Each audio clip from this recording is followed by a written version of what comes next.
Magdi, Hello, Lynn. I, I just have a quick question. I think, is there, what is the difference between guru and sage? Between guru and sage, Francis talks about sages. I rarely hear the word guru from him. Hmm. I think they're, Sage feels deeper to me. I think they're equivalent.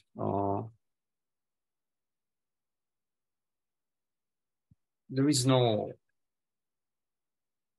personal sage. There's no personal guru. That's a misunderstanding.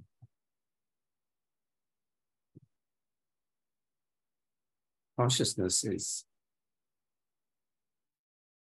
is equal across itself. It's just one reality, one consciousness. The understanding about consciousness is available to all of us. It's equally available to all of us.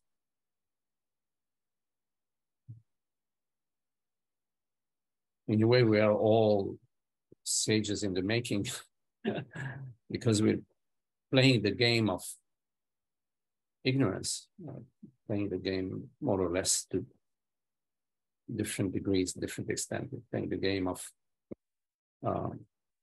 being a separate personal reality, a separate personal consciousness. When we're not playing this game, we're a sage. In other words, when we're not playing the game of ignorance, when we're not adopting the position that we are a separate, limited entity, at that very moment, we're a sage. And the moment that we put on the hat of being a limited mortal entity, at that moment, we're playing the game of ignorance.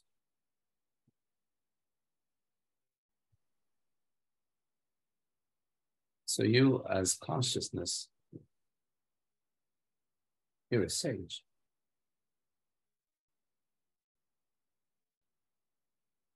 But you, as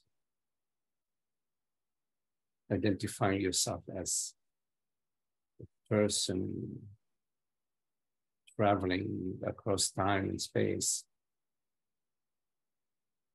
you are choosing to be fascinated by the cloud, the shape of the cloud, the size of the cloud, the color of the cloud, choosing to focus your attention on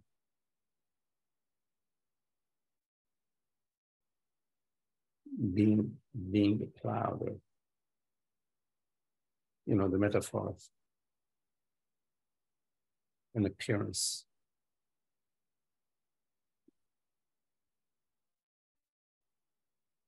Everything appears to you. You're the witnessing, you're the knowing element of your experience. Everything appears to you. But you remain as that knowing element, which is non-phenomenal, which is not an object. The reality of being, the reality of experience, the reality of consciousness is non-phenomenal. So you are that across the board. Even when you're perceiving that you are a mortal body-mind, what is it that's perceiving that? It is you as consciousness, which is perceiving this.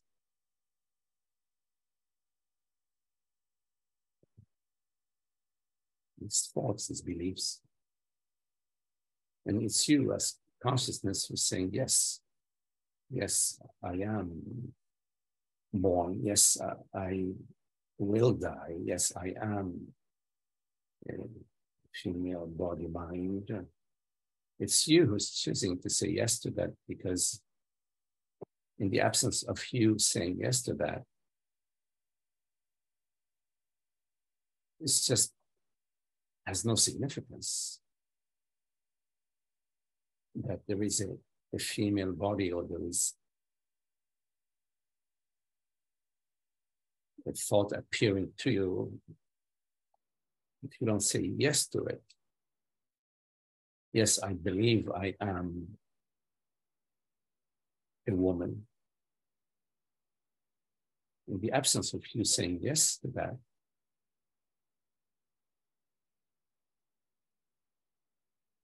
just something appearing to you that's, of course, requesting from you to feed it or to groom it, whatever, you know. But it's you as consciousness who chooses to identify. You choose to say, I am a mortal body mind.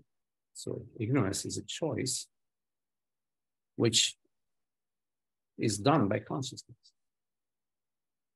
So in fact, we are all sages.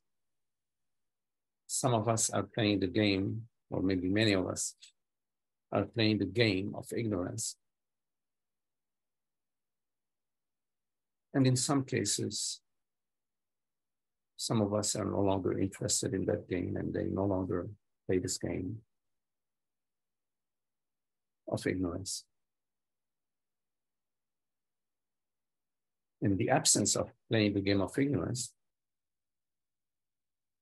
at that very moment that you're not saying, yes, I am this or that, at that very moment, you're a sage. Because at the very moment, there is no ignorance. There is no identification.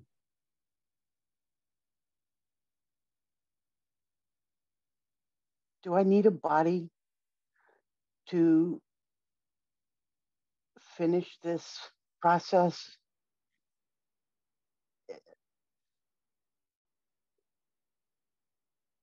I don't have a fear of death, but I have some difficult medical news that is an incentive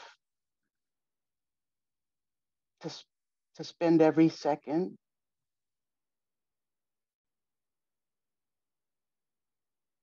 At any time that you do not put on the straitjacket of being somebody, being a person, being a body, a healthy body, an unhealthy body, whatever. At any moment that you don't put on that straitjacket, you're safe. So your question about do I need a body, or do I need to do? Who is it I? I mean, when you say I, are you referring to I, like a body mind? I somebody, I a person? What? I have to be clear about when you take a look at I, what are you referring to? And if you're referring to I, a person, then at that moment, this is the choice you have made. You're choosing at that moment, at the very instant, to be a person in time with their story, with their body, I am the health issues of the body, but that I am the body. You have chosen ignorance, identification with a limited form, with an object, which has a beginning and an ending. And what's next for you is, well, what's going to happen to me meaning what's going to happen to me, the person, what's going to happen to the body. Am I going to be able to, as a person, as a body, am I going to be able to realize myself? You need to be clear that whenever you start assuming yourself to be a fictitious personal self, then you're trying to save or benefit or take care of fictitious character that you have decided that you are. You made that choice. So then the question is, what do I need to do to save my fictitious self from drowning? The only way you can save your fictitious self is via fictitious means, because it's all fiction. But if you truly want to understand, you need to understand that this fictitious self is an imagination. It's a character that you somehow have been habituated to identify yourself with. And that this habit is unhealthy. It leads you nowhere. It actually leads you into false directions. It leads you to sending a safety buoy to an imaginary you which is drowning.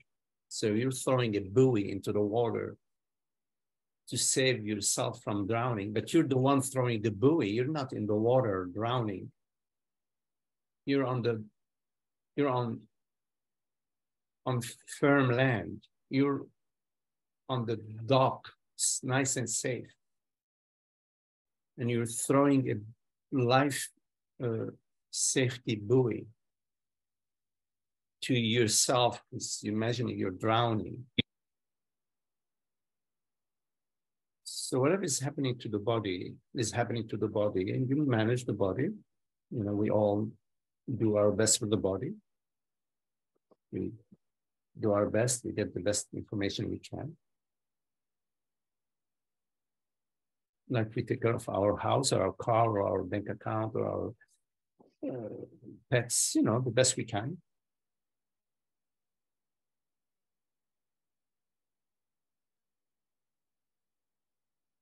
But you're not the body that you're taking care of. You're not the car that you're taking care of.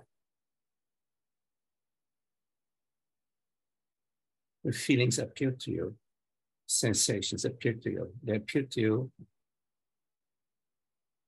like hearing these words. They appear to you and then they disappear. But sensations appear to you. They don't have much significance, except if you have a toothache, then it has significance. Just go to the dentist. But these words appear to you. They have significance because they lead you to understanding. They have in them a meaning. But what is the meaning of the body getting ill? The only meaning is, okay, I have to take the body to the doctor, change the diet of the body, plan, you know, for the body. But it has no significance to you in your meaning consciousness. There's no major understanding about consciousness when you're taking care of the body. It's just about the body. But when you're contemplating, am I the reality which perceives, or am I that which is perceived? Now that has significance. There's meaning. There's the potential understanding. Understanding about truth, understanding about reality. That's the most important understanding.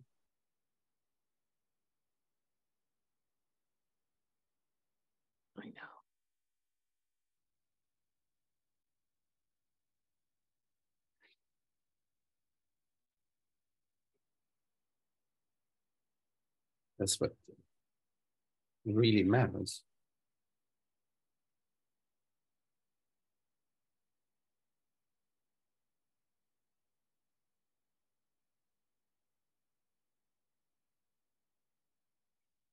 Make sure you give importance to that which is really important, that which really matters. And you give relative importance to that which relatively matters, of course. In a relative way, it matters that your body, the health of your body, so you do what you can do in that direction. But the peace is what really matters. It's above all what really matters. Peace, the love, the beauty, the freedom. Right? That's what really matters.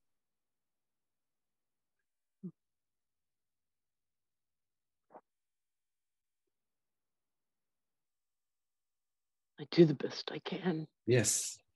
Good. That's it. No regrets. Just we do what we can in the moment, given the situation. No regrets. Right? I just, my question is,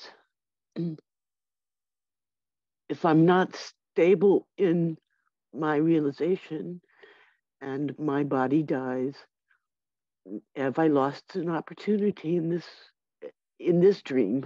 I get confused. I understand your question. I understand your question.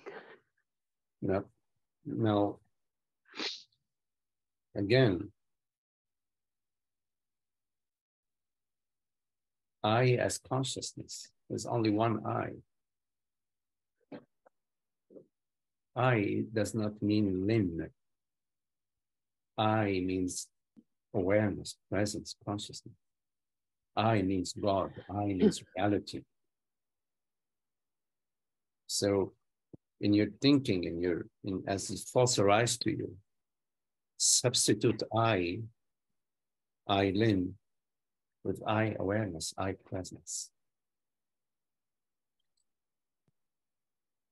And anytime you will notice I limb, just pause, swap I, the only I there is, the reality which right now hears these words. Not the body-mind instrument, not the biocomputer. But the I that I know myself to be. Absolutely. I know I am, and I know I am aware. I know the body is a female body. I know we call the body Lin. But what I know myself to be is presence, awareness. The unchanging aspect, the changeless aspect of our experience is the I. So know yourself as that. Not the visible aspect. But I think the part that keeps confusing me is I have to go back to deal with the physical aspect. Well, what's the confusion with that? I mean, when somebody rings the bell. Because I think I re-identify or something. You don't need to. You can take care of the body without identification. Okay. You can take care of your house without identification. I know some people identify with their car, with their bank account, with their beautiful body, like this, like that. But you don't need to. You can take care of the body, you can take care of your house without identifying. It's possible. It's actually, I believe that it's possible. Much easier. It's easier not to identify. It's more complicated to identify. Because then you have to worry and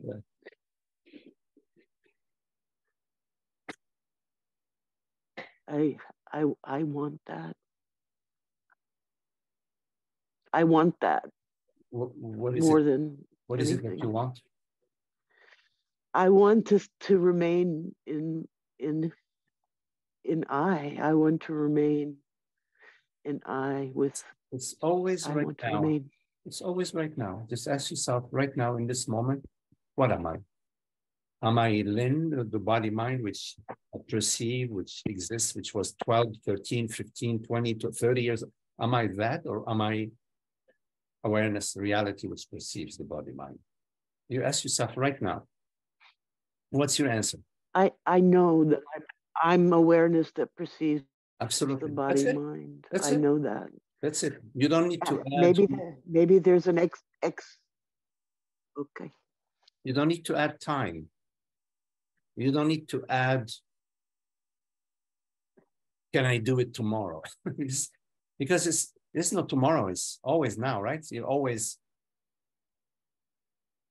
right. Taking a look in this moment. It is in this moment that you can take a look at that question. Am I the reality which perceives, or am I that which is perceived? That's it. It's simple.